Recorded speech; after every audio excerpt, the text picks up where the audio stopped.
सभी को हमारा नमस्कार।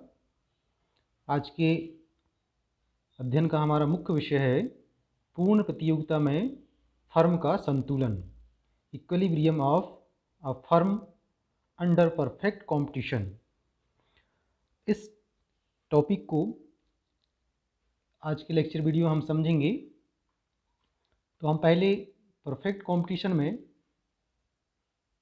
फर्म के संतुलन को समझने के पहले हम फर्म और उद्योग इन दोनों के अर्थ को पहले समझ लेते हैं कि फर्म क्या होता है और उद्योग क्या होता है। तो सबसे पहले फर्म को समझते हैं।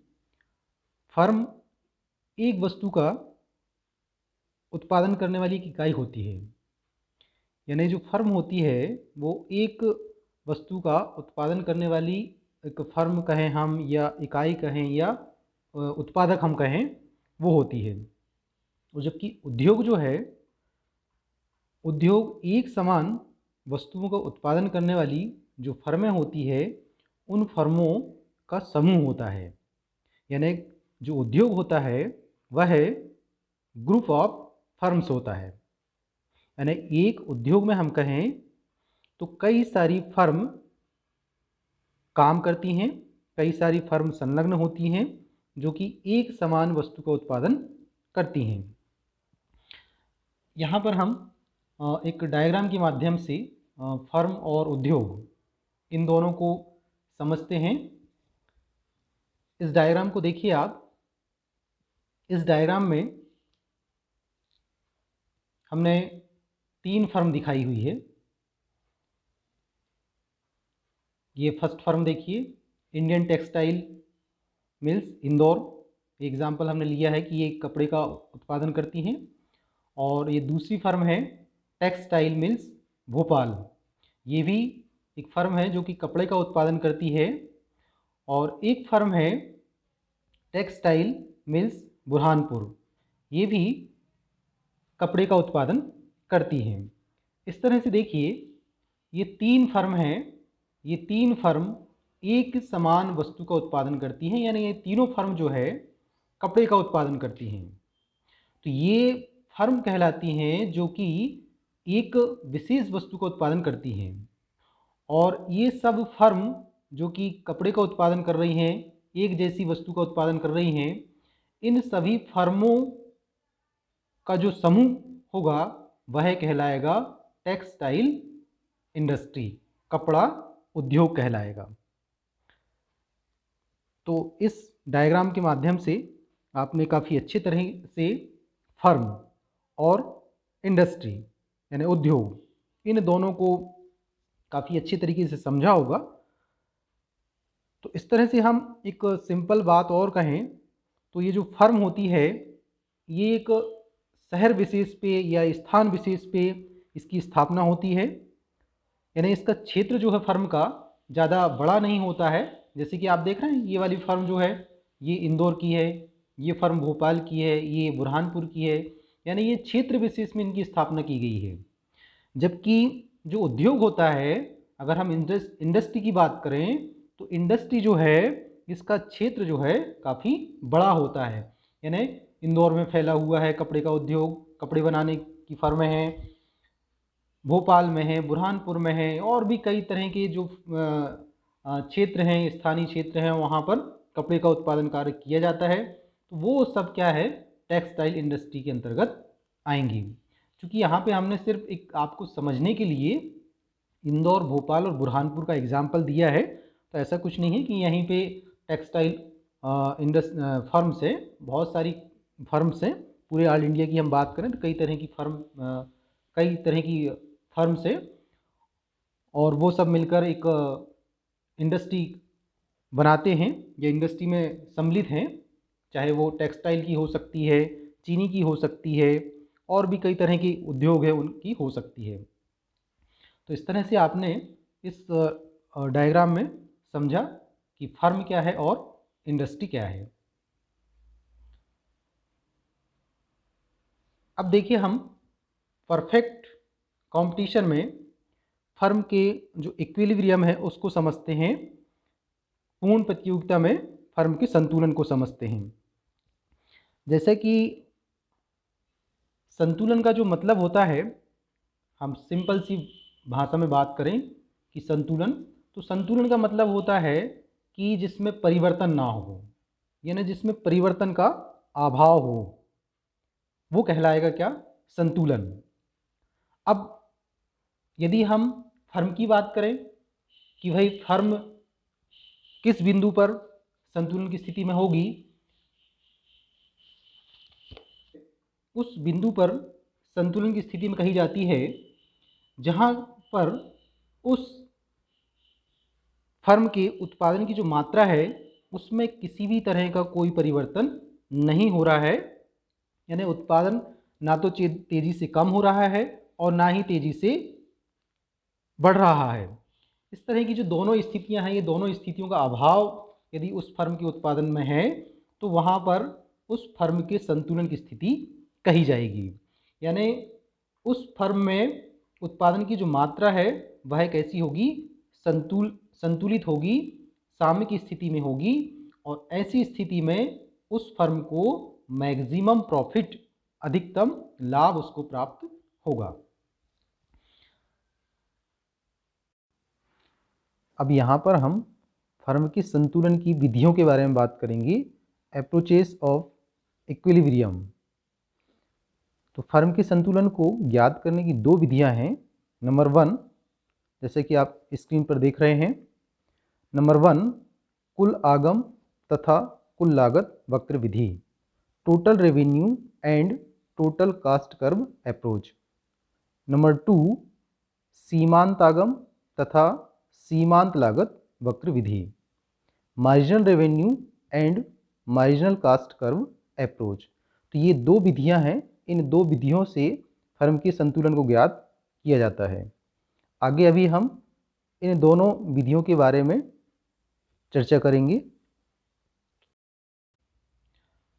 नंबर 1 देखिए, कुल आगम तथा कुल लागत वक्र विधि, total revenue and total cost curve approach.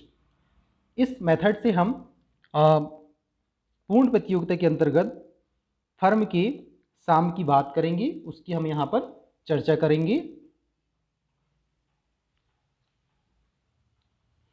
इस मेथड के अकॉर्डिंग हम देखें तो जहाँ पर उत्पादन की एक ऐसी मात्रा जिस पर कि टोटल रेवेन्यू, यानी ये टोटल रेवेन्यू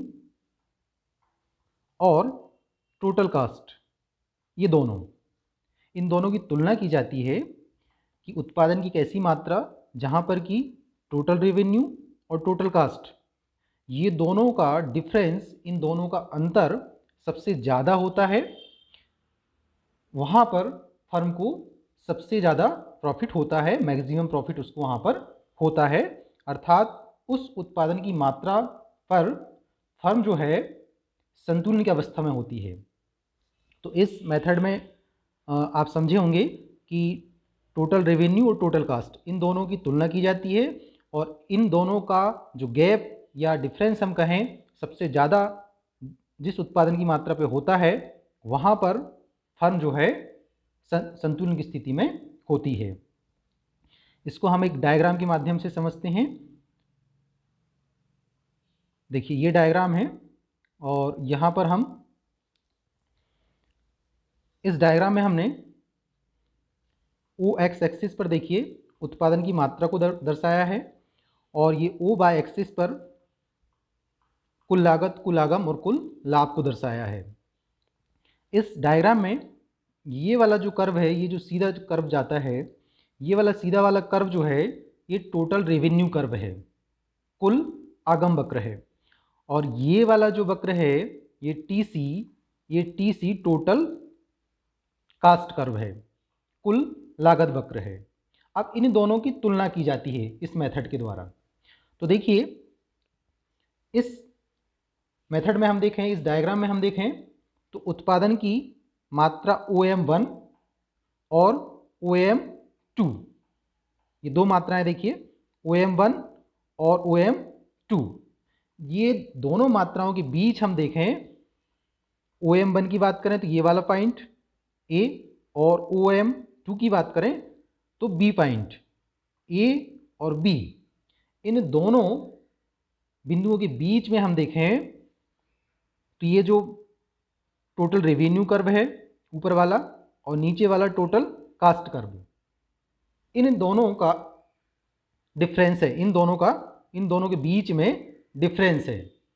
यानी फर्म जो है बिंदु ए और बिंदु बी, इन दोनों के बीच में ही कहीं संतुलन की अवस्था में होगी, क्योंकि ये दोनों ही बिंदु ये बतला रहे हैं कि इन दोनों बिंदुओं के बीच में टोटल रेवेन्यू और टोटल कास्ट, इन दोनों में डिफरेंस है। तो इसका मतलब ये है कि फर्म जो है उत्पादन की इन दोनों मात्राएं, कौन सी, OM1 और OM2, इन दोनों मात्राओं के बीच में कहीं ना कहीं संतुलन की स्थिति में होगी। तो उत्पादन की जो OM मात्रा पर टोटल रेवेन्यू और टोटल कास्ट, इन दोनों के बीच की लंबवत दूरी जो है ये सबसे ज़्यादा है। देखिए आप, ये OM जो उत्पादन की मात्रा है, इस उत्पादन की मात्रा पर ये ऊपर वाला टोटल रेवेन्यू कर्व और नीचे वाला टोटल कास्ट कर्व, इन दोनों के बीच में जो सबसे ज़्यादा गैप है यहाँ पर है, देखिए RS, यानी OM उत्पादन की मात्रा पर टोटल रेवेन्यू और टोटल कास्ट, इन दोनों का डिफरेंस सबसे ज़्यादा है। उत्पादन की कौन सी मात्रा पर, उत्पादन की OM मात्रा पर। इसका मतलब ये है कि ये जो OM उत्पादन की मात्रा है ये संतुलित उत्पादन की मात्रा है। इस उत्पादन की मात्रा पर फर्म जो है संतुलन की स्थिति में होगी, क्योंकि उत्पादन के ये जो स्तर है OM, इस स्तर पर फर्म को मैक्सिमम प्रॉफिट हो रहा है। और यहाँ पर पॉइंट A, बिंदु A और बिंदु B, ये दोनों बिंदु जो हैं ये ब्रेक इवन पॉइंट कहे जाते हैं, ये सम स्थिति बिंदु भी कहलाते हैं, हिंदी में हम इसको सम स्थिति बिंदु बोलते हैं। यानी इस पॉइंट पर, A पॉइंट पर और B पॉइंट पर, ये दोनों पॉइंट पर टोटल रेवेन्यू और टोटल कास्ट ये दोनों बराबर हैं। इसका मतलब ये है कि फर्म को इन दोनों बिंदु पर केवल सामान्य लाभ प्राप्त होगा, A बिंदु पर और B बिंदु पर। इसका मतलब है कि फर्म यदि OM1 उत्पादन की मात्रा निर्धारित करती है या OM2 निर्धारित करती है, तो उसको फर्म को केवल सिर्फ और सिर्फ क्या प्राप्त होगा, सामान्य लाभ, नॉर्मल प्रॉफिट उसको प्राप्त होगा। तो इस तरह से टोटल रेवेन्यू और टोटल कास्ट, इस मेथड से फर्म के संतुलन को ज्ञात किया जाता है। हालांकि ये मेथड जो है, ये मेथड ज़्यादा अच्छी नहीं समझी जाती है, क्योंकि इस मेथड के माध्यम से टोटल रेवेन्यू कर्व और टोटल कास्ट कर्व, इन दोनों की जो लंबवत दूरी है वह सबसे ज़्यादा कहाँ है, हमने इस डायग्राम में तो देख लिया RS पे है, लेकिन ऐसा वास्तविक रूप में देख पाना बड़ा कठिन होता है। इसलिए इस मेथड को ज़्यादा इम्पोर्टेंस नहीं दिया जाता है और इस मेथड को ज़्यादा अच्छा नहीं समझा जाता है। अब दूसरी मेथड की बात करते हैं हम। फर्म के संतुलन की दूसरी मेथड है सीमांत आगम तथा सीमांत लागत वक्र विधि, marginal revenue and marginal cost curve approach. ये दो विधियां थी, तो पहली विधि अभी आप समझ गए और दूसरी विधि यह है। इस विधि को हम समझते हैं। इस विधि के माध्यम से परफेक्ट कंपटीशन में फर्म के संतुलन को ज्ञात किया जाता है। तो देखिए, हम सिंपल सी बात करें तो परफेक्ट कंपटीशन में जो फर्म होती है वह सिर्फ और सिर्फ प्राइस टेकर होती है, प्राइस मेकर नहीं होती है। हमने पिछले लेक्चर वीडियो में भी आपको बताया था कि जो फर्म होती है परफेक्ट कंपटीशन में वह सिर्फ और सिर्फ कीमत को ग्रहण करने वाली होती है, अर्थात उद्योग में वस्तु की जो कीमत निर्धारित होती है उस कीमत को वह केवल स्वीकार करती है, यानी कीमत निर्धारित नहीं करती है। तो परफेक्ट कंपटीशन में जब हम बात करते हैं फर्म के वस्तु की विक्रय की, तो फर्म क्या करेगी, उद्योग के द्वारा जो कीमत निर्धारित होती है उस कीमत पर वह जितनी चाहे उतनी वस्तु को बेच सकती है।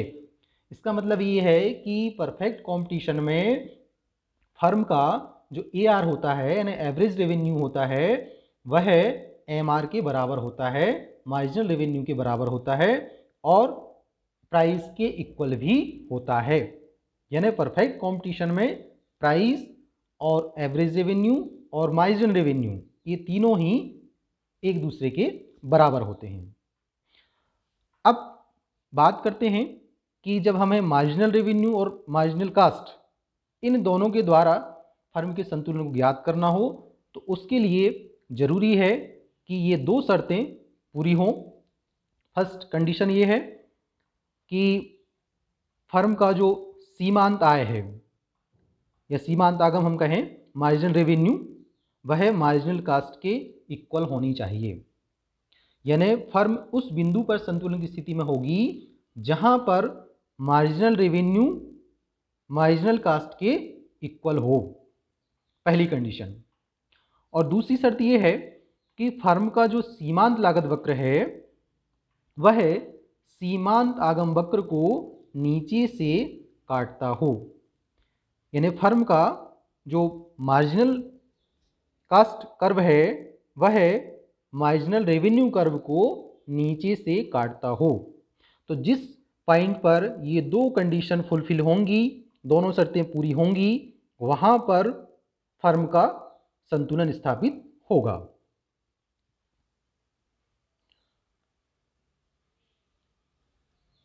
इस संतुलन को हम यानी इस मेथड को हम इस डायग्राम में समझ रहे हैं। इस डायग्राम में देखिए हमने OX एक्सिस पर उत्पादन की मात्रा को दर्शाया है और OY एक्सिस पे हमने मार्जिनल रेवेन्यू और प्राइस और एवरेज रेवेन्यू इन तीनों को हमने सीमांत आय, सीमांत लागत और कीमत को हमने OY एक्सिस पे दर्शाया है। इस डायग्राम में देखिए ये वाला जो लाइन है, ये वाला जो कर्व है, ये है AR, MR और P।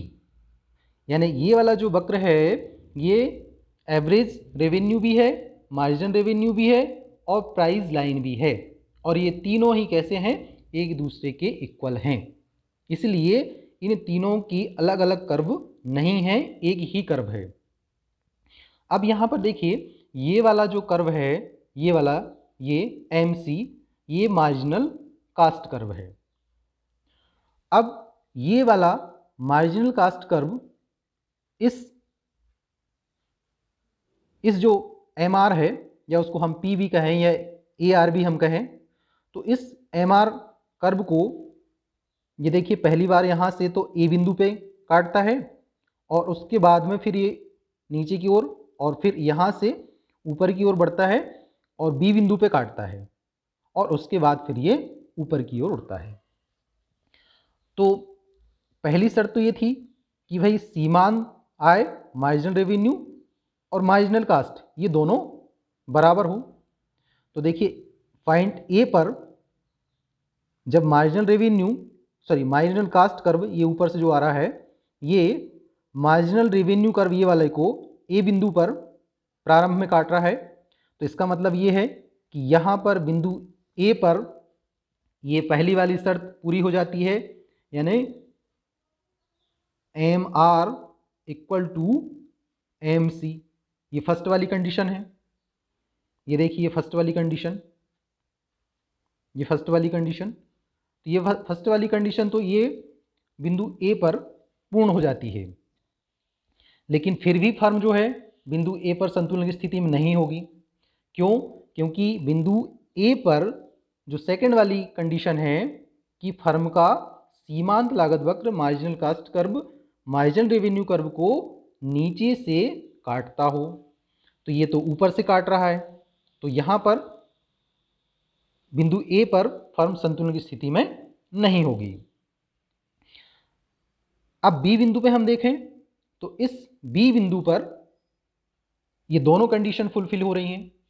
चूँकि एमसी जो है ये एमसी कर्व बी बिंदु पर, ये बी बिंदु है, इस बी बिंदु पर एमसी कर्व नीचे से एम आर, ये जो एम आर कर्व है इसको नीचे से काट रहा है, और बिंदु बी पर M R equal to M C V है, दोनों बराबर हैं। तो इसका मतलब ये है कि बी बिंदु जो है फर्म के संतुलन का बिंदु है।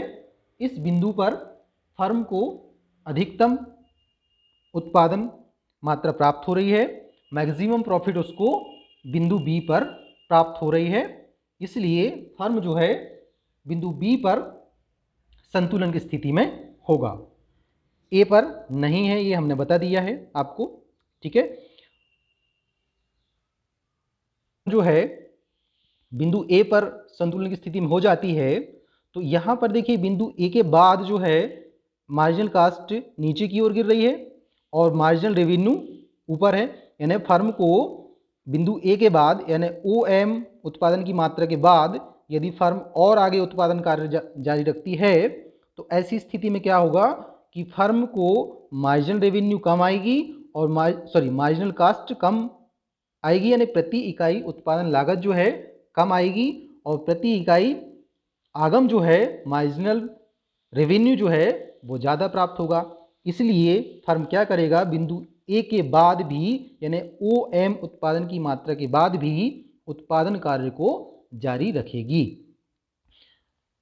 तो इस तरह से फाइनली जो फर्म है वह पॉइंट बी पर संतुलन की स्थिति में होगी। यहाँ पर बिंदु बी पर ये दोनों कंडीशन फुलफिल होती है।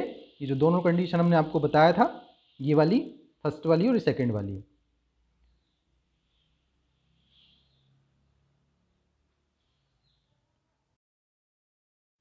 अब हम चर्चा करेंगे कि अल्पकाल और दीर्घकाल, ये दो समयावधि में फर्म का संतुलन किस तरह से स्थापित होता है।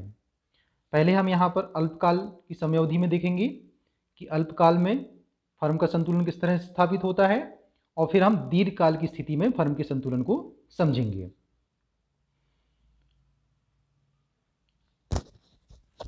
तो यहाँ पर हम अल्पकाल में फर्म के संतुलन को समझते हैं। अल्पकाल में फर्म के पास में इतना पर्याप्त समय नहीं होता है कि वह उस वस्तु की बाजार में जितनी डिमांड है उसके अकॉर्डिंग उसके अनुसार वह पूर्ति में वृद्धि या कमी नहीं कर सकती है। यानी अल्पकाल में फर्म के पास में इतना पर्याप्त समय नहीं होता है कि वह पूर्ति को मांग के अनुसार समायोजित कर सके। इसलिए फर्म अल्पकाल में साम्य की स्थिति में वह 3 स्थितियों में उत्पादन कार्य करती है। नंबर 1 असामान्य लाभ, सुपर नॉर्मल प्रॉफिट। नंबर 2 सामान्य लाभ या शून्य लाभ, नॉर्मल प्रॉफिट। और नंबर 3 लॉस, हानि की स्थिति। ये तीनों ही स्थितियों में फर्म अल्पकाल में उत्पादन कार्य को जारी रखती है। तो हम ये तीनों कंडीशन को अभी समझेंगे। नंबर 1 असामान्य लाभ, super normal profit. Perfect competition में अल्पकाल के संबंध में हम देखें तो अल्पकाल की समयावधि में एक फर्म को अधिसामान्य लाभ की प्राप्ति उस स्थिति में होती है जबकि उस फर्म का एवरेज रेवेन्यू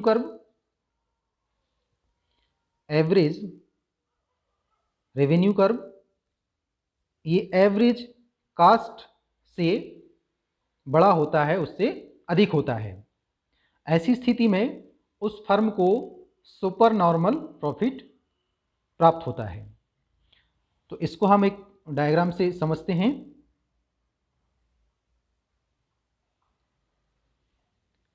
इस डायग्राम में देखिए आप,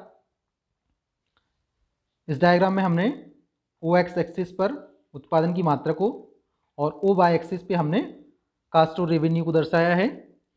इस डायग्राम में देखिए ये P वाली जो लाइन है ये प्राइस लाइन है, ये AR के इक्वल है और MR के भी इक्वल है, यानी एवरेज रेवेन्यू और मार्जिन रेवेन्यू इन दोनों के इक्वल है।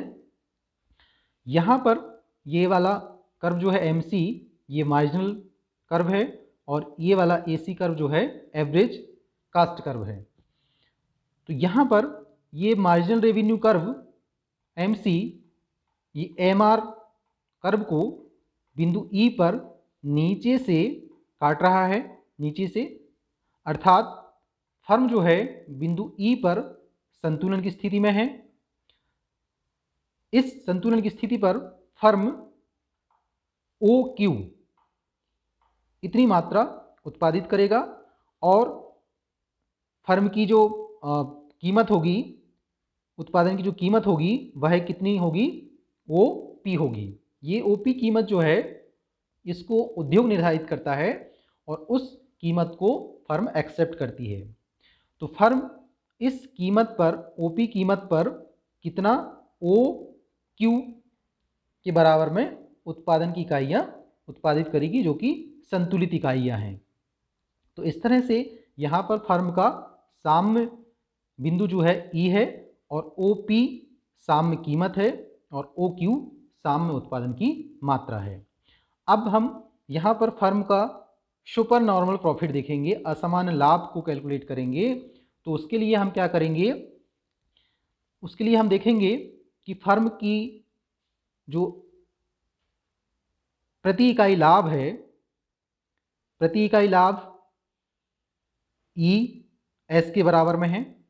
ये कैसे देखेंगे, देखिए प्रति इकाई लागत उस फर्म की कितनी है, AC है, और रेवेन्यू कितना प्राप्त हो रहा है उसको, एवरेज रेवेन्यू प्राप्त हो रहा है। एवरेज रेवेन्यू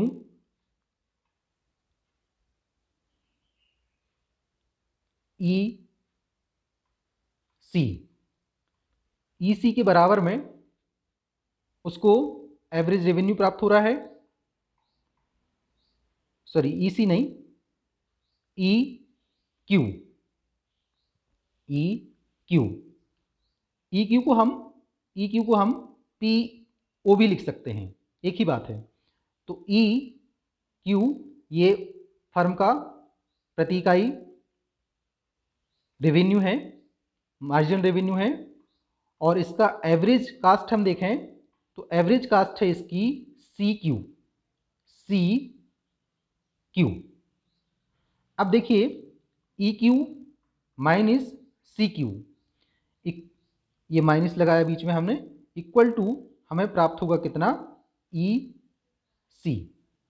इतना प्रति इकाई लाभ फर्म को प्राप्त होगा। अब यदि हमें प्रति इकाई लाभ तो हमने निकाल लिया EC, अब फर्म का हमको असामान्य लाभ निकालना हो, उसका कुल लाभ हमको ज्ञात करना हो, तो हम क्या करेंगे, जो फर्म का प्रति इकाई लाभ है हमने जस्ट अभी निकाला है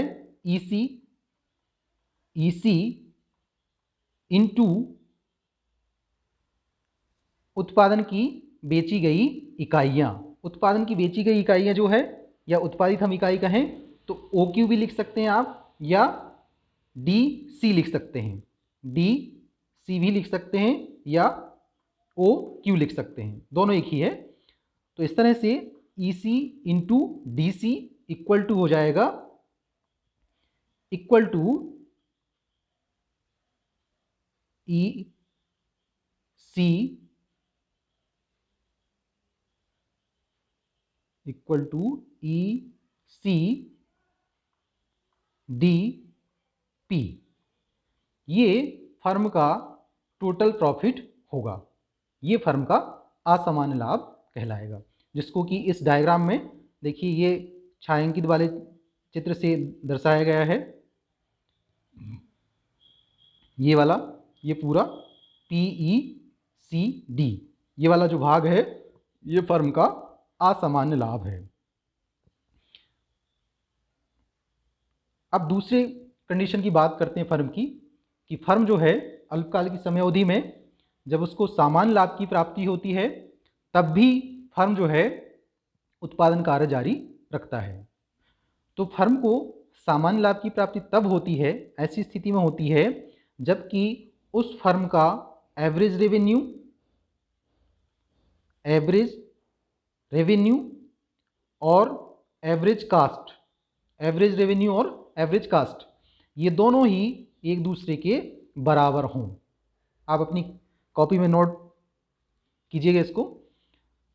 AR एवरेज रेवेन्यू और एवरेज कास्ट ये दोनों बराबर हों, इक्वल हों, तो वहाँ पर उस फर्म को शून्य लाभ की प्राप्ति होगी या नॉर्मल प्रॉफिट उसको प्राप्त होगा। तो इसको हम नॉर्मल प्रॉफिट को एक डायग्राम के माध्यम से समझते हैं। देखिए,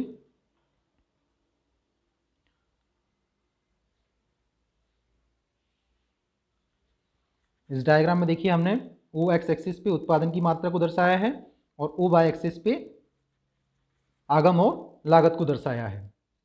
इस डायग्राम में देखिए फर्म जो है, ये लाइन तो प्राइस लाइन है जो कि AR और MR के इक्वल है और O एक्स एक्सिस के समानांतर भी है, और ये MC जो है ये मार्जिनल कास्ट कर्व है और ये वाला एवरेज कास्ट कर्व है। अब यहाँ पर देखिए ये MC कर्व जो है ये नीचे से MR को नीचे से T बिंदु पर काट रहा है। इसका मतलब है कि फर्म जो है बिंदु T पर संतुलन की स्थिति में है, जहाँ पर संतुलित कीमत OP निर्धारित होती है और संतुलित उत्पादन की मात्रा OQ निर्धारित होती है। अब यहाँ पर देखिए हम बात कर रहे थे AR और AC की, तो AR फर्म का AR यानी एवरेज रेवेन्यू, एवरेज रेवेन्यू कितना है फर्म का, देखिए एवरेज रेवेन्यू है TQ एवरेज रेवेन्यू है, क्योंकि T बिंदु पर हम देखें तो सभी बराबर हैं, MC AC ये सब बराबर हैं, ठीक है। तो फर्म का जो एवरेज रेवेन्यू है वह है TQ और एवरेज कास्ट भी फर्म का TQ ही है, दोनों एक दूसरे के बराबर हैं, TQ इक्वल टू TQ, यानी फर्म की एवरेज ये TQ जो है ये AR है एवरेज रेवेन्यू और एवरेज कास्ट भी TQ है, दोनों ही। तो फर्म का एवरेज रेवेन्यू और एवरेज कास्ट दोनों ही कितना है, TQ है, यानी फर्म की प्रति इकाई लागत जितनी है उतनी ही प्रति इकाई आगम भी है, इसलिए यहाँ पर फर्म को किसी तरह का असमान लाभ की प्राप्ति नहीं होगी, केवल उसको समान लाभ की प्राप्ति होगी। ऐसी स्थिति में भी फर्म उत्पादन कार्य जारी रखती है, फर्म उत्पादन कार्य को बंद नहीं करती है, क्योंकि उसको एवरेज कास्ट जो है वो प्राप्त हो रही है, और एवरेज कास्ट प्राप्त हो रही है जो कि नॉर्मल प्रॉफिट में इंक्लूड है, इसलिए फर्म जो है नॉर्मल प्रॉफिट मिलते हुए भी वह उत्पादन कार्य को जारी रखेगी। अब थर्ड कंडीशन है लॉस की, हानि की स्थिति। पूर्ण प्रतियोगिता के अंतर्गत फर्म को अल्पकाल में हानि भी हो सकती है, और ऐसी स्थिति तब उत्पन्न होती है जबकि फर्म का जो एवरेज रेवेन्यू, एवरेज कास्ट इससे कम हो, यानी फर्म की प्रति इकाई लागत ज़्यादा आती हो और प्रति इकाई लागत कम आती हो, तो ऐसी स्थिति में फर्म को हानि होती है। अब प्रश्न ये उठता है कि चूंकि अल्पकाल की समयावधि है और फर्म को हानि भी हो रही है, तो अब क्या फर्म हानि उठाते हुए भी उत्पादन कार्य कर सकती है? तो फर्म यदि हानि उठाते हुए भी यानी हानि की स्थिति में यदि उत्पादन कार्य जारी रखती है, तो वह फर्म फिर AC को ध्यान में नहीं रखती है, बल्कि A, B, C को ध्यान में रखती है। जब तक फर्म को अपनी वस्तु की बिक्री से औसत परिवर्तनशील लागत, एवरेज वेरिएबल कास्ट यानी ABC ये प्राप्त होती रहती है, तब तक फर्म जो है उस उद्योग विशेष में बनी रहती है, अर्थात वह उस वस्तु का उत्पादन कार्य में संलग्न रहती है, लगी रहती है। जब उसको ये एवरेज वेरिएबल कास्ट ये उसको प्राप्त नहीं होती है तो वह उत्पादन कार्य को बंद कर सकती है। इसका मतलब ये है कि फर्म ये जो एवरेज वेरिएबल कास्ट जो है ये बतलाती है कि फर्म उत्पादन कार्य जारी रखेगी या बंद करेगी। तो यदि फर्म को हानि की स्थिति में भी एवरेज वेरिएबल कास्ट उसको प्राप्त हो रही है तब भी वह उत्पादन कार्य को जारी रखेगी। यदि उसको एवीसी प्राप्त नहीं होगी तो वह उत्पादन कार्य को बंद कर देगी या उस उद्योग को छोड़ देगी। तो आइए हम यहाँ पर समझते हैं कि अल्पकाल में फर्म की जो न्यूनतम हानि है उसको हम समझते हैं कि कितनी हानि वह सहन कर सकती है।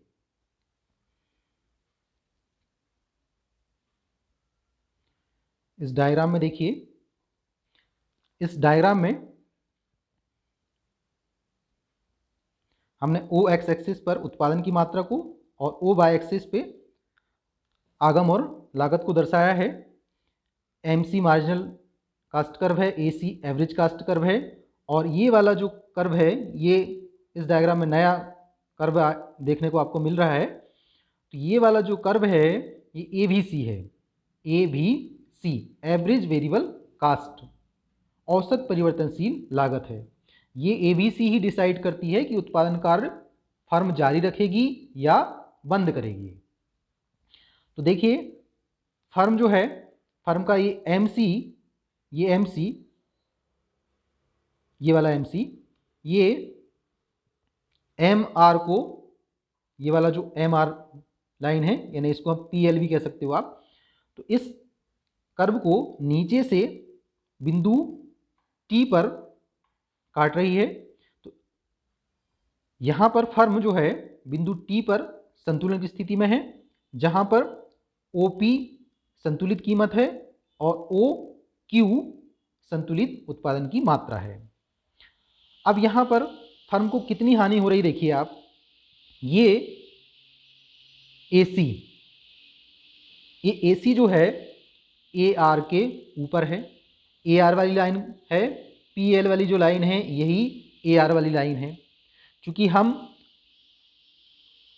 फर्म का प्रॉफिट लॉस या नॉर्मल प्रॉफिट ये हम चेक करते हैं, तो हम क्या चेक करते हैं, ए आर और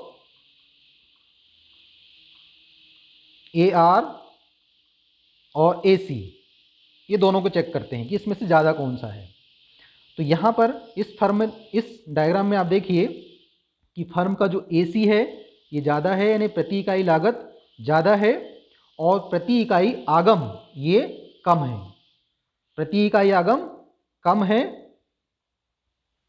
यानी एवरेज रेवेन्यू कम है, किससे, एवरेज कास्ट से। तो यहाँ पर फर्म को हानि होगी। तो यहाँ पर फर्म को जो प्रति इकाई हानि है वह होगी एस टी के बराबर में, एस टी के बराबर में प्रति इकाई हानि होगी। और फर्म जो है चूंकि ओ क्यू मात्रा उत्पादित कर रही है, तो फर्म यदि ओ क्यू मात्रा बेचती है तो उसे, या उसको हम ओ क्यू मात्रा बेचेगी तो उसको जो टोटल लॉस होगा वह लॉस होगा कितना, एस टी, ये तो प्रति इकाई हानि है, एस टी इंटू इकाई कितनी बेची जा रही है, पी टी, इतनी इकाई बेची जा रही, पी टी कह सकते हैं हम या उसको ओ क्यू कह सकते हैं। तो S T into P T equal to S T P R, इतना फर्म को कुल लॉस होगा। टोटल लॉस यहाँ पर फर्म का जो हो रहा है वह एस टी पी आर, इसके बराबर में उसको कुल हानि प्राप्त हो रही है। अब देखिए यहाँ पर इसको, इस हानि को ये छायांकित वाला जो भाग है, ये वाला भाग, इस भाग में भी इसको दर्शाया गया है, यही फर्म की कुल हानि है, ये एरो से भी दिखाया गया है। देखिए अब यहाँ पर फर्म को अल्पकाल में हानि तो हो रही है, इसके बावजूद भी फर्म उत्पादन कार्य को बंद नहीं करेगी। उसका कारण ये है कि फर्म चूंकि अल्पकाल में हो सकता है भाई उसको हानि हो रही है, लेकिन वो ये आशा कर सकती है कि यदि उसको कम से कम यदि ABC के बराबर में एवरेज वेरिएबल कास्ट ये भी यदि उसको प्राप्त होती है, तब भी वह हानि की स्थिति में उत्पादन कार्य को जारी रखेगी। तो ABC देखिए, ABC जो है ABC ये MAR से कम है। देखिए ABC AR ज़्यादा है ABC से, तो ABC यहाँ पर अभी भी कम है, यानी एवरेज वेरिएबल कास्ट जो है कम है किससे? एवरेज रेवेन्यू से। तो तब भी ऐसी स्थिति में भी फर्म जो है उत्पादन कार्य को हानि उठाते हुए भी अल्पकाल में उत्पादन कार्य को जारी रखेगी। तो आपको पता होनी चाहिए कि फर्म अल्पकाल में हानि की स्थिति में भी उत्पादन कार्य जारी रख सकती है, लेकिन उसे क्या मिलना चाहिए? एवरेज वेरिएबल कास्ट उसको मिलते रहना चाहिए। यदि उसको एवरेज वेरिएबल कास्ट नहीं मिलेगी तो वह उत्पादन कार्य को बंद कर देगी। इसका मतलब ये है कि ये वाला जो डी वाला बिंदु है ये शट डाउन पॉइंट है, उत्पादन बंद करने का ये बिंदु है। इसके नीचे यदि ABC गया तो वह उत्पादन कार्य को बंद कर देगी। तो इस तरह से ये 3 कंडीशन में हमने अल्पकाल में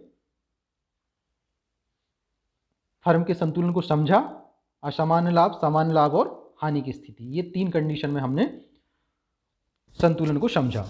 अब नंबर B देखिए, दीर्घकाल में फर्म का संतुलन, firms equilibrium in the long period.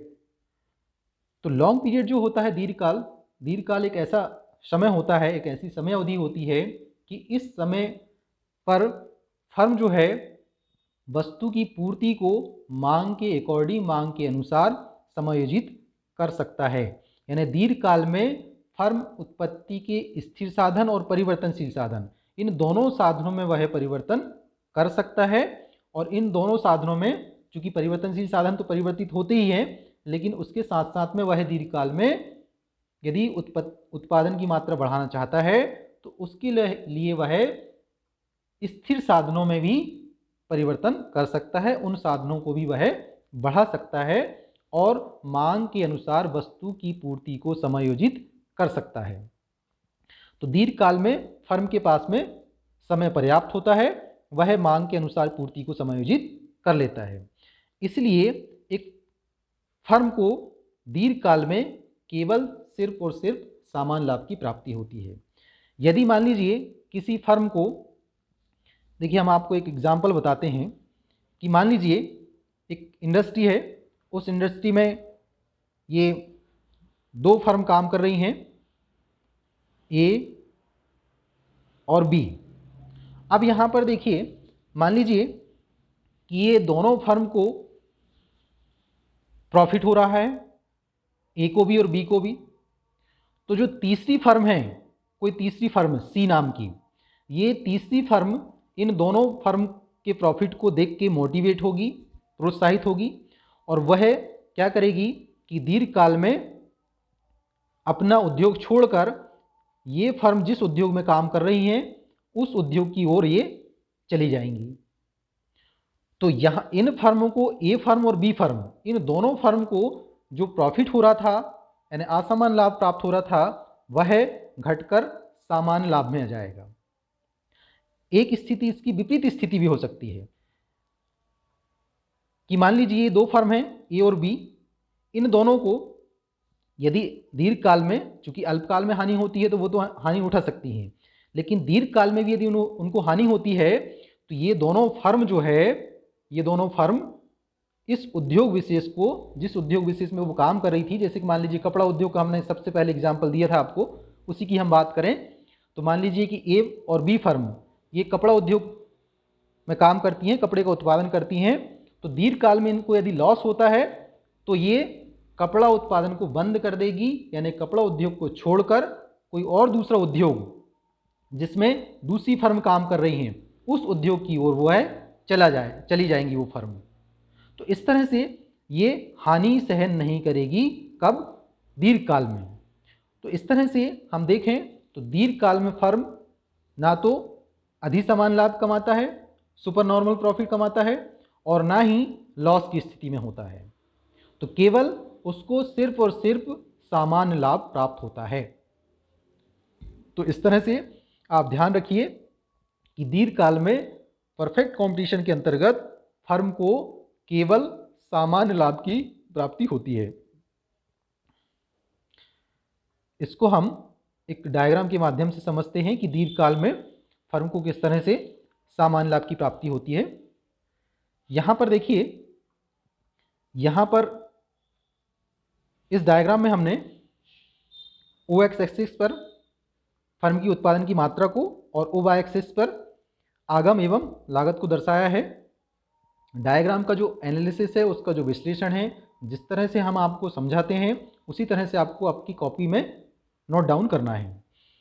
तो यहाँ पर इस डायग्राम में ये जो LAC है, ये दीर्घकालीन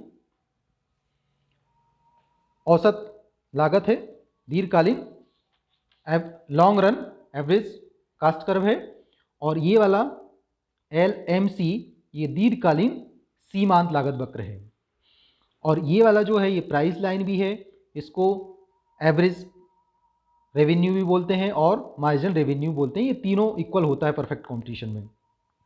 तो यहाँ पर देखिए जो फर्म है वह बिंदु T पर संतुलन की स्थिति में है। क्यों? क्योंकि इस T बिंदु पर फर्म का जो LMC वक्र है, ये LMC वक्र इस MR वक्र को, यानी दीर्घकालीन सीमांत लागत वक्र, दीर्घकालीन सीमांत आगम को नीचे से काट रहा है। कहाँ पर? T बिंदु पर। तो यहाँ पर फर्म जो है T बिंदु पर संतुलन की स्थिति में होगी। अब यहाँ पर फर्म की जो उत्पादन की संतुलित मात्रा है वह OQ है और संतुलित कीमत OP है।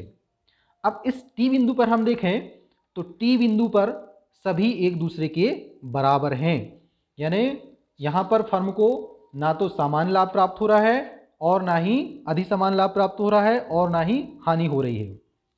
तो R बिंदु पे हम बात करें, ये T बिंदु पर, तो इस T बिंदु पर सभी बराबर हैं, सभी यानी L MR मार्जिनल रेवेन्यू ये बराबर है LMC के, और ये बराबर है LAC के, और ये बराबर है LAR के। यानी ये चारों एक दूसरे के बराबर हैं बिंदु T पर। तो ये T बिंदु जो है संतुलन बिंदु होगा। यहाँ पर फर्म को केवल सामान्य लाभ प्राप्त हो रहा है, जितनी उसकी प्रति इकाई लागत है दीर्घकालीन उतना ही उसका प्रति इकाई आगम भी है। तो इस तरह से फर्म को दीर्घकाल में किसी भी तरह का ना तो हानि होती है और ना ही अधिसमान लाभ की प्राप्ति होती है, केवल उसको सामान्य लाभ प्राप्त होता है। तो इस तरह से आज के लेक्चर वीडियो में आपने पूर्ण प्रतियोगिता के अंतर्गत फर्म के संतुलन को समझा, और इसमें आपने अल्पकाल में फर्म के संतुलन को समझा और दीर्घकाल की स्थिति में भी फर्म के संतुलन को समझा। आप इस वीडियो को ध्यानपूर्वक देखिए और अपनी कॉपी में अपनी नोटबुक में इसको नोट डाउन करें, और साथ ही आप इस लेक्चर वीडियो को भी ज़्यादा से ज़्यादा विद्यार्थियों के बीच में शेयर करें।